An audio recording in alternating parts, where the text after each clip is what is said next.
Assalamualaikum warahmatullahi wabarakatuh. Selamat datang kembali di perkuliahan Sistem Politik Indonesia.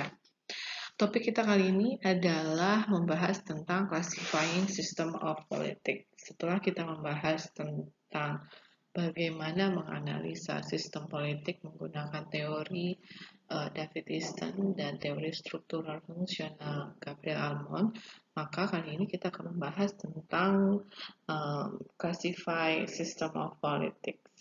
Perkuliahan saya hari ini menggunakan sumber bukunya hanya satu, yaitu Comparative Politics from Andrew Haywood.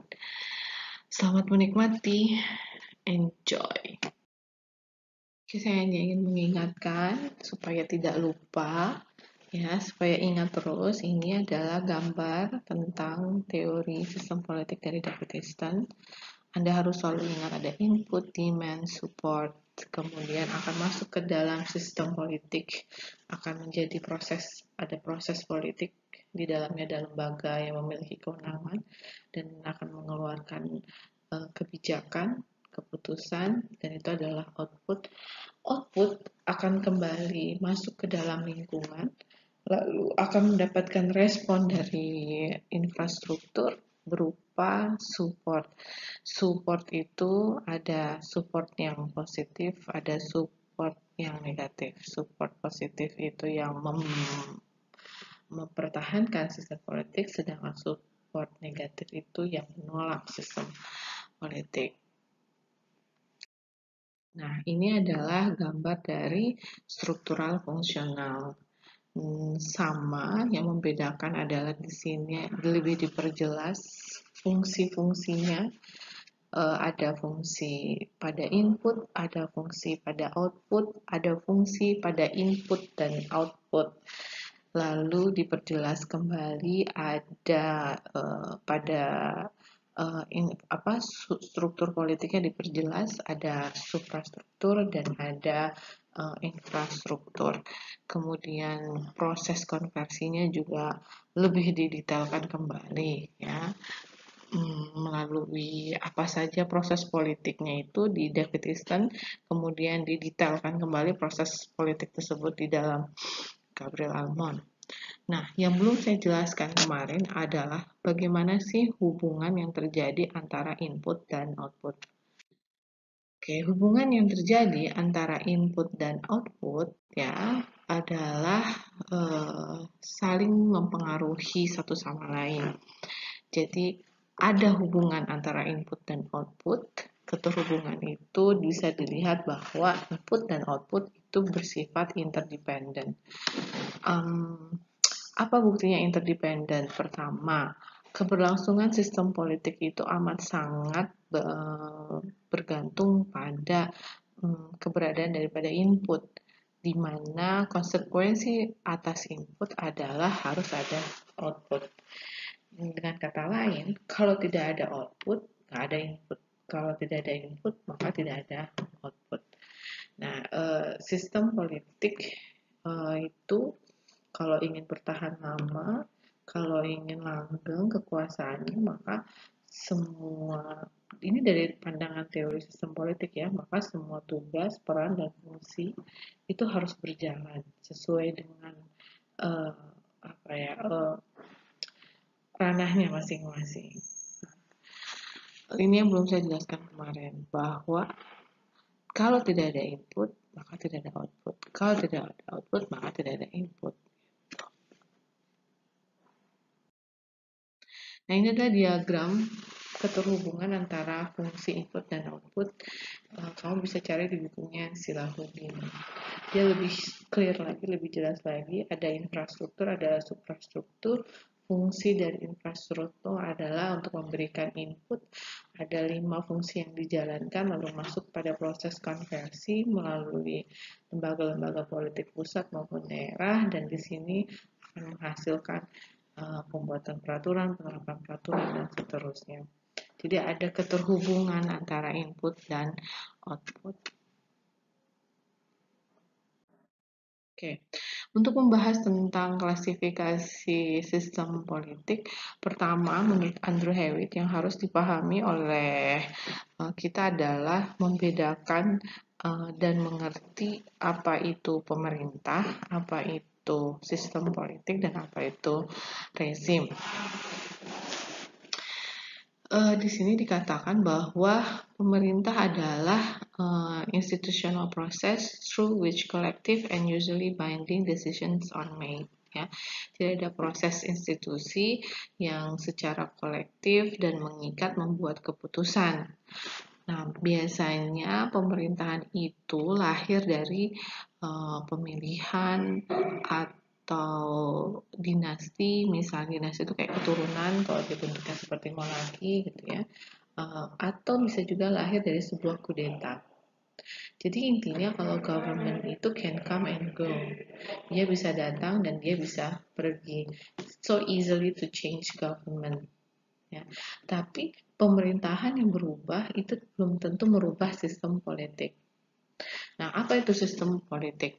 Sistem politik adalah relationship through which government generates policies outputs in response to inputs from general inputs. Jadi sistem politik itu ya saya bilang tadi bahwa ada proses pembuatan kebijakan yang lahir dari sebagai respon terhadap input ya. Ya, bahasa kalau disamakan dengan pertemuan pertama, bahasanya adalah mekanisme konversi ya dari input menjadi output. Itu adalah sistem politik. Nah, sistem politik oleh Andrew Haywood itu tidak dibedakan dengan rezim. Menurut Haywood, rezim dan sistem politik itu sama, yaitu a system of rule that endures even though government come and go. Di rezim itu adalah sistem aturan ya yang berisikan tentang nilai-nilai, tentang ideologi, tentang norma, itu adalah rezim. Nah, di sini dikatakan di bukunya Haywood dijelaskan bahwa sistem politik dan rezim adalah hal yang sama. Nah, menariknya adalah begini. Pemerintahan bisa silih berganti, tapi sistem politik dan rezim belum tentu. Artinya seperti ini. Misalkan ada pemilu Indonesia ya, zamannya SBY tahun 2004. SBY lahir beserta dengan wakil rakyat di periode tersebut lahir dari hasil pemilihan umum di tahun tersebut. Kemudian di tahun 2014 SBY telah digantikan oleh Jokowi. Nah, pergantian antara SBY dan Jokowi apakah juga menandakan pergantian rezim atau pergantian sistem politik? Oke, kita melihatnya dari mana? Kita bisa melihatnya dari konstitusi. Ya, karena system of rule, nilai, norma itu semua terkandung di dalam konstitusi sebuah negara. Jika konstitusinya tidak berubah, jika konstitusinya tidak berubah, maka sistem politik dan rezimnya tetap sama. Namun, pemerintahannya bisa come and go. Presidennya berganti, kabinet berganti, wakil rakyatnya berganti, partai politik yang berkuasa bisa berubah. Tapi, jika sistem of rule, sistem of value, normnya tidak berubah, maka sistem politik dan rezimnya tetap sama. Berbeda halnya jika saya beri contoh pergantian Soeharto berganti dengan eranya pada waktu itu yang pertama Habibie, reformasi dan Orde Baru. Dari namanya saja yang satu masa Orde Baru, yang satu adalah masa reformasi. Itu sudah menandakan bahwa telah terjadi pergantian sistem politik dan rezim dan juga pemerintahan. Mengapa demikian? Anda bisa melihat dari konstitusi yang berlaku. Konstitusi Indonesia di saat Orde Baru bila dibandingkan dengan konstitusi negara Indonesia di era reformasi itu sangat jauh berbeda. Sangat jauh berbeda. Nah, kebetulan saja pergantian sistem politik atau rezim Indonesia saat itu ditandai dengan kejatuhan Presiden Soeharto dari jabatannya sebagai presiden. Nah, ini pemahaman yang dituliskan di dalam buku Andrew Haywood untuk membedakan apa itu pemerintahan, apa itu sistem politik, dan apa itu rezim. Sekali lagi, kalau pemerintahan itu bicara tentang proses institusi di mana secara kolektif mereka membuat sebuah keputusan yang mengikat. Sedangkan sistem politik itu bicara tentang bagaimana mekanisme merubah nilai input ya menjadi sebuah output atau nilai input yang which is itu adalah tuntutan dan kebutuhan masyarakat berubah menjadi policy. Sedangkan rezim adalah system of rule ya atau value atau nilai sebuah negara. Nah, rezim dan sistem politik itu apakah bisa berganti? Ya bisa, seperti contohnya tadi yang sudah saya sebutkan. Namun bagaimana caranya rezim itu berganti? Bagaimana ciri-cirinya? Nah, Haywood dalam bukunya hanya menuliskan bahwa rezim can be changed only by military intervention from or without or by some kind revolutionary upheaval from within. Jadi rezim itu bisa di berganti itu bisa menggunakan intervensi militer dengan menggunakan kekerasan atau bisa juga dengan revolusi atau bisa juga seperti Indonesia reformasi ya dari rakyatnya sehingga ada nilai yang berubah. Tapi yang sederhananya adalah kita bisa melihat dari konstitusinya. Apakah ada nilai yang berubah pada konstitusinya? Apakah ada peraturan yang berubah sehingga merubah bagaimana pengelolaan negara tersebut. Nah, itu pasti akan merubah sistem politiknya, akan merubah sistem rezimnya, dan sudah pasti akan merubah pemerintahannya. Selanjutnya, why classify political system? Nah, first, classification is an essential aid to understanding of politics and government. Begini, ketika kamu sudah mendapatkan tools dari teori sistem politik David Easton maupun Gabriel Almond, lalu apa yang bisa kamu dapatkan dari situ? Nah, yang bisa kamu dapatkan adalah to understand bagaimana kehidupan politik dalam sebuah negara, untuk memahami bagaimana pemerintahan di sebuah negara itu bekerja, bagaimana perilaku masyarakatnya, bagaimana keterhubungan antara masyarakat dan pemerintahannya, bagaimana kebijakan itu dibuat gitu ya. Nah, itu bisa dilihat dengan menggunakan teori sistem politik. Nah, kemudian dari hasil penelitian yang menggunakan metode sistem politik tersebut, nah kita bisa membuat klasifikasi sistem politik. Klasifikasi sistem politik ini akan sangat bermanfaat untuk lebih memahami bagaimana politik dan pemerintahan itu. Nah, hal yang paling mudah dilakukan ya untuk memahami klasifikasi itu adalah ketika kita membuat klasifikasi pasti kita akan menemukan persamaan, perbedaan gitu ya.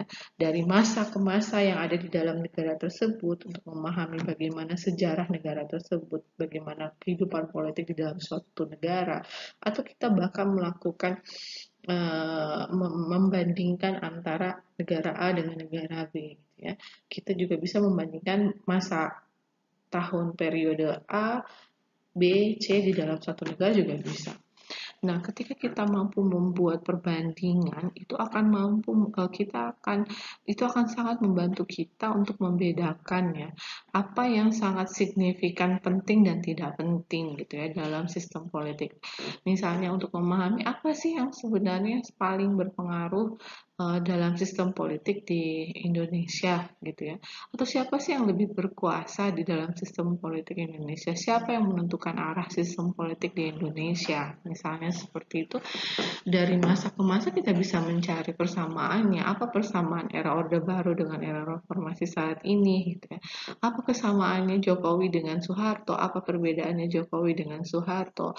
Apa perbedaannya SBY dengan Jokowi. Nah, hal itu ini akan memberikan pengertian kepada kita lebih lanjut mengenai Indonesia.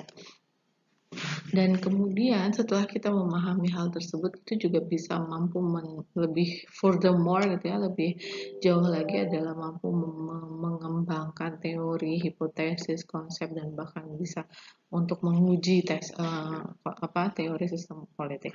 Yang kedua adalah untuk memfasilitasi bagaimana kita melakukan evaluasi. Jadi nggak cuma hanya sekedar analisis, tapi Anda bisa melakukan evaluasi dengan menggunakan teori sistem politik.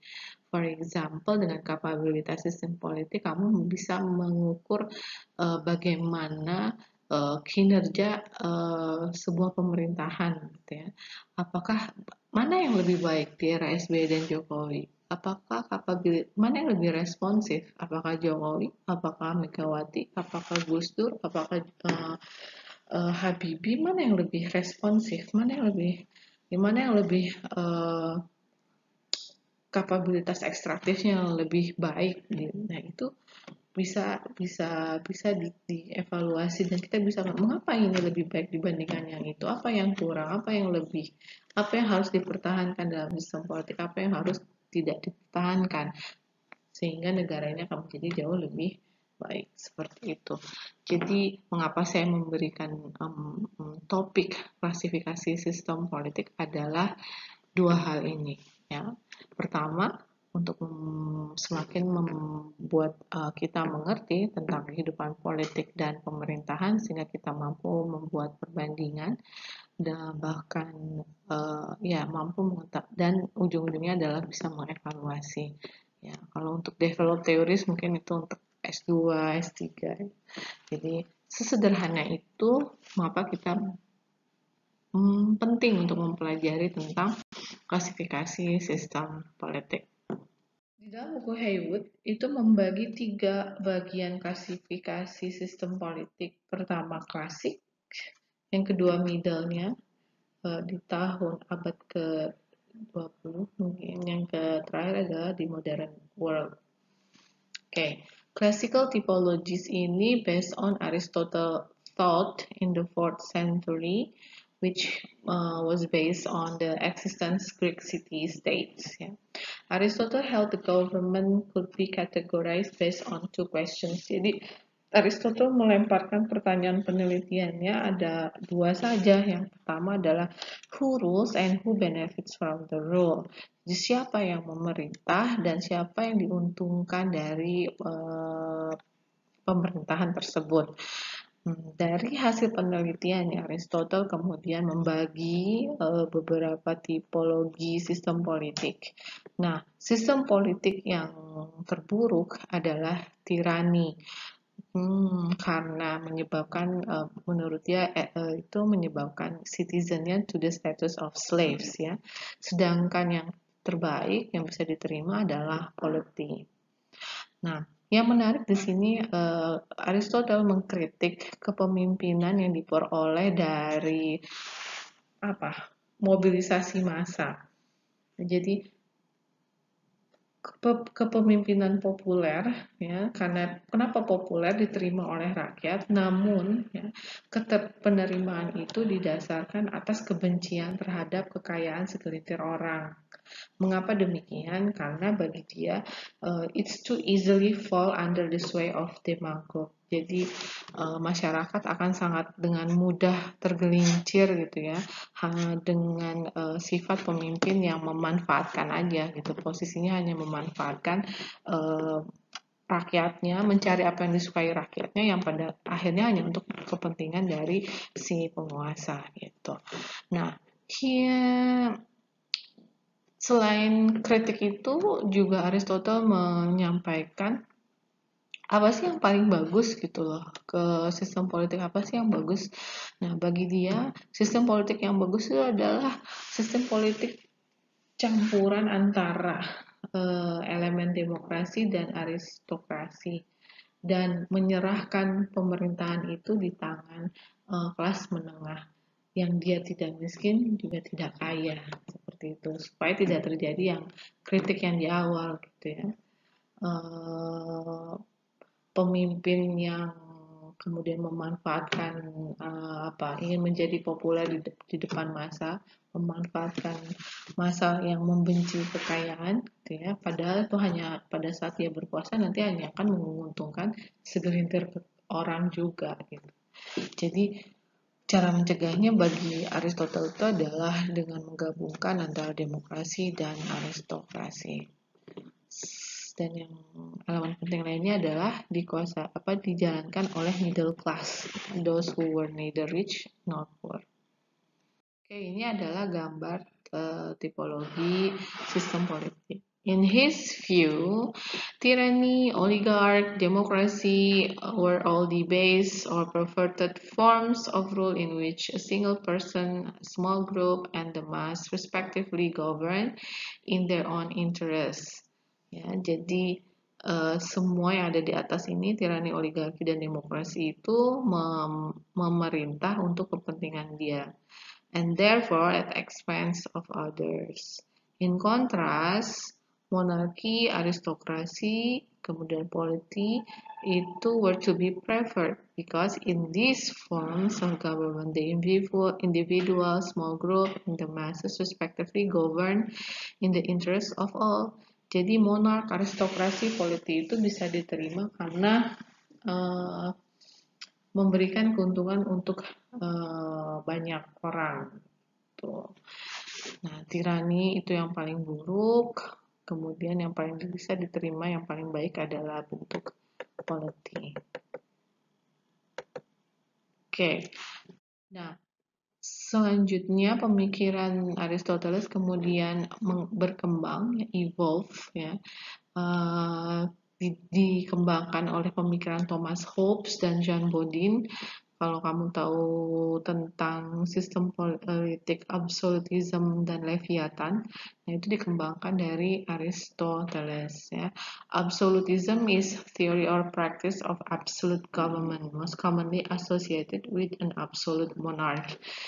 Leviathan juga sama aja. Jadi pada intinya Hobbes dan Jean Bodin ini menyampaikan bahwa sistem politik yang stabil itu akan diperoleh jika kekuasaan itu bersifat absolut dan dipegang oleh satu saja gitu kekuasaan, ya. Kedaulatan itu diserahkan kepada satu saja gitu untuk dijalankan dan dikelola. Nah, kemudian ide itu direvisi oleh by early liberal era by John Locke and Montesquieu yang kemudian melahirkan pemikiran tentang constitutional government atau constitutional democracy. Nah, Locke itu menyampaikan pemahamannya bahwa kedaulatan itu tidak dipegang oleh satu kekuasaan saja gitu, tapi kedaulatan itu sesungguhnya adalah milik rakyat gitu. Dan seharusnya yang dilakukan adalah membatasi kekuasaan pemerintah agar melindungi kedaulatan rakyat. Jadi dibalik oleh Locke pemikiran Hobbes dan Bodin. Dan yang sejalan dengan Locke adalah Montesquieu. Montesquieu kemudian mengembangkan pemikiran tentang separation of power. Jadi bagaimana caranya membatasi kekuasaan pemerintah, ya, dengan cara menyebarkan kekuasaan seperti itu. During the 20th century, ya, tipologi sistem politik yang klasik itu kemudian juga berkembang dan semakin berkembang itu dipengaruhi oleh lebih kepada bagaimana sistem ekonomi. Ya, jadi bagaimana sistem ekonomi itu bekerja, maka itu akan mempengaruhi bagaimana sistem politiknya dan bahkan ideologinya. Nah, di era 20th century, kondisi dunia itu terdiri dari dua blok, yaitu blok barat dan blok timur. Nah, blok barat itu itu lebih didominasi dengan negara-negara yang memiliki sistem ekonomi liberal. Sedangkan di Blok Timur itu lebih didominasi oleh negara-negara yang menggunakan sistem ekonomi sosialis komunis. Dari hal tersebut kemudian sistem politik pun terbagi, ya, ada sistem politik yang sesuai dengan liberal, kapitalis liberal, dan ada yang sesuai dengan sistem ekonomi komunisnya ada. Nah, seperti apakah? Nah, kalau kapitalis itu dicirikan dengan private enterprise, material incentive, free market, yaitu dari sistem ekonominya. Kalau dari sistem politiknya adalah liberty, ya, separation of power, desentralisasi, gitu ya. Ada hak sipil, ada hak politik. Nah, ini disebutnya sebagai demokrasi liberal. Sedangkan komunis itu dari sistem ekonominya dia ada social equality, collective endeavor, and the need for centralized planning. Makanya yang sistem politiknya ciri-cirinya itu sangat tersentralisasi, ya, no separation of power. It's very hard to say that there was liberty, begitu. Nah, di antara dua dunia itu ada kelompok negara yang tidak barat dan juga tidak timur, ya. Itu adalah menjadi a third world atau a developing country. Developing country ini adalah negara-negara yang tidak mendeklarasikan bahwa dirinya liberal dan juga tidak mendeklarasikan diri komunis. Lebih banyak pada tradisional, ya, traditional government like traditional monarch atau simply army, gitu ya. Ini biasanya terjadi di negara-negara Asia pada waktu itu, negara jajahan, ya, yang dijajah oleh Inggris, Spanyol, gitu ya.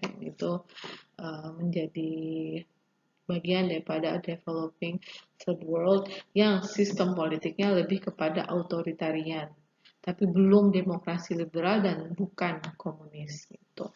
Jadi dunia itu terbagi menjadi 3 sistem politiknya, ada demokrasi liberal, ada komunis, dan ada traditional monarch atau diktator, gitu ya, atau memang dipimpin oleh tentara.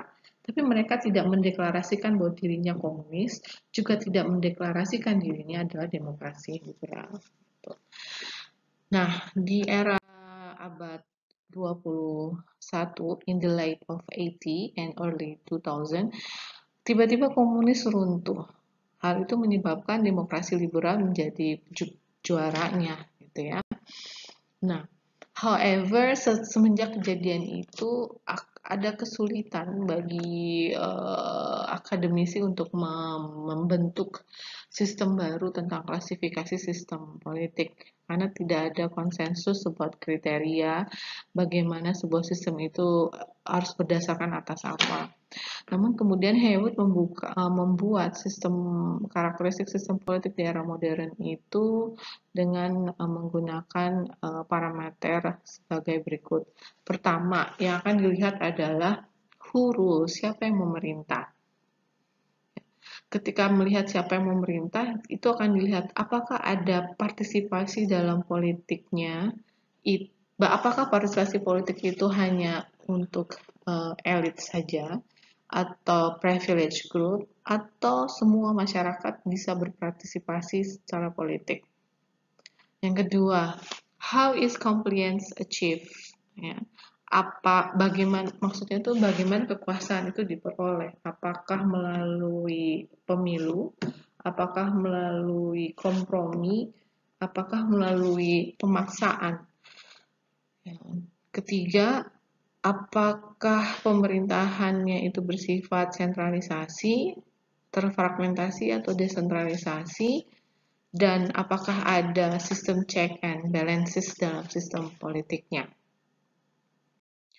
Next, how is government power acquired and transferred?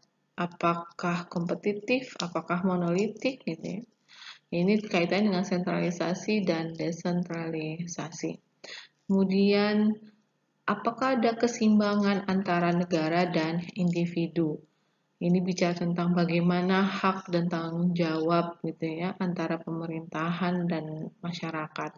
Apakah hak asasi manusianya dihormati atau tidak, seperti itu. Nah, yang keenam adalah bagaimana sumber daya material itu dialokasikan. Apakah hanya dikuasai oleh segelintir orang ataukah semuanya mendapatkan alokasi nilai yang seimbang? Ataukah Oke, yang kedua, how is economic life organized? Ya, ini bicara tentang sistem ekonominya. Apakah pemerintah memiliki peran yang sangat penting di dalam ekonominya, intervensi atau tidak intervensi, seperti itu. Dan yang terakhir adalah how stable is a regime? Apakah rezimnya sering berganti atau rezimnya bertahan lama, ataukah bagaimana kapasitas merespon demands dan challenge-nya. Nah, seperti itu. Jadi ada 8 parameter yang ditetapkan oleh Haywood, sehingga dia menyebutkan ada 5 kategori rezim di dunia. Yang pertama adalah demokrasi liberal. Kamu bisa memahami ini demokrasi liberal dengan membaca teori Robert Dahl, misalnya itu demokrasi liberal. Ini kayaknya sudah dipelajari di pengantar ilmu politik ya tentang demokrasi. Nah, demokrasi liberal kurang lebih adalah demokrasi yang kamu kenal saat ini, bahwa ada pemilu, bahwa ada separation of power, bahwa hak sipil dan hak politik, hak berserikat, hukum itu adalah di atas segalanya. Kemudian ruang publik menjadi penting, media menjadi penting. Nah, itu adalah liberal demokrasi.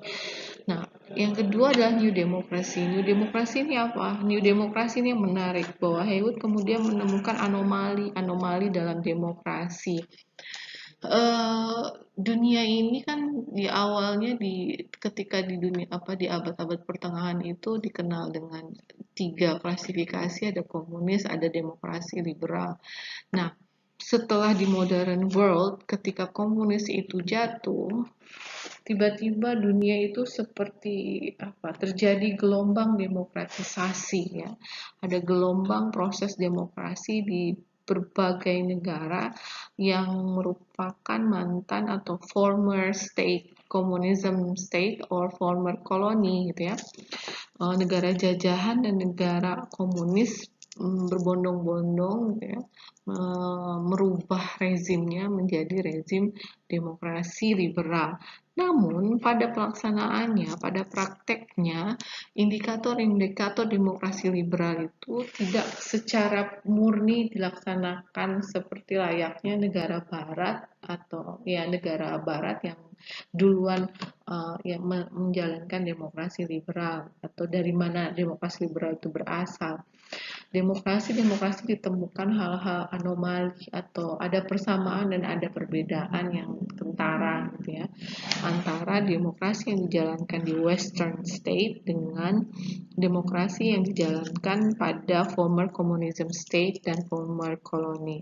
For example, misalkan di Indonesia aja di era Orde Baru, kita menentukan presiden dengan cara memilih melalui pemilu, tapi di saat itu tidak memiliki hak berserikat dan berkumpul.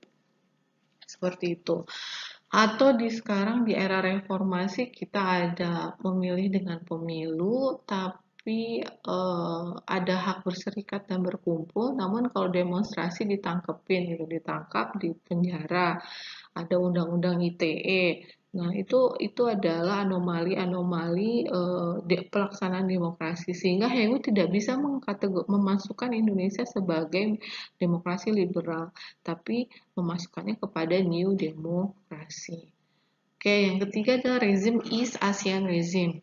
East Asian Regime ini diperuntukkan bagi negara-negara yang memiliki pemahaman atau kepercayaan terhadap nilai-nilai Confucius.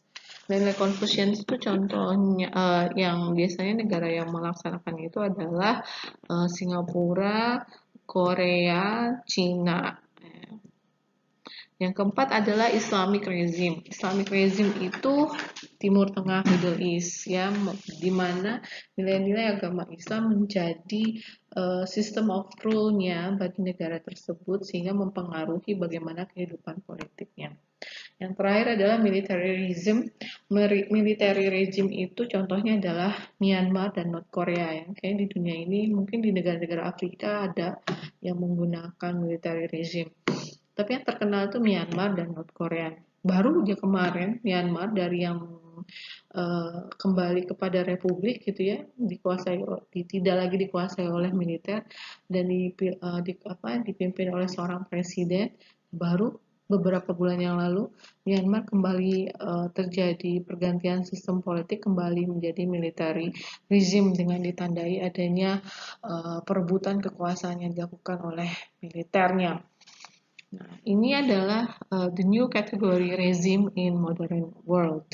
Nah, untuk apa sih Anda belajar ini gitu ya? Apa sih nanti dikaitkan dengan sistem politik? Nanti ketika kita menganalisis ya sistem politik, nanti akan saya tugaskan kamu untuk menganalisis beberapa fenomena sosial dan politik, lalu kamu akan menyimpulkan bagaimana inputnya, bagaimana outputnya, bagaimana proses politiknya, bagaimana kapabilitas politiknya. Nah, setelah kamu menganalisis itu semua, kamu nanti ujungnya akan mampu menentukan sebenarnya dia itu masuk ke dalam kategori sistem politik yang mana. Apakah liberal demokrasi, apakah new democracy, gitu ya. Apakah ini adalah East Asian regime, apakah ini Islamic regime, itu seperti apa. Gitu. Jadi inilah fungsinya mengapa saya memasukkan topik ini ke dalam mata kuliah sistem politik. Oke, perkuliahannya singkat, tidak terlalu panjang seperti kemarin. Ya, kita harus istirahat lah ya. Jangan setiap kali pertemuan itu penuh dengan topik gitu ya. Nanti minggu depan kita akan bahas lagi tentang bagaimana sistem politik di Indonesia, bagaimana teori yang sudah kita pahami kemarin itu kita aplikasikan untuk menganalisis, mengevaluasi, membandingkan gitu ya sistem politik di Indonesia dari masa ke masa. Thank you for your attention dan kesabarannya. Tetap sehat. Silakan dikerjakan kuisnya. Selamat mengerjakan. Assalamualaikum warahmatullahi wabarakatuh.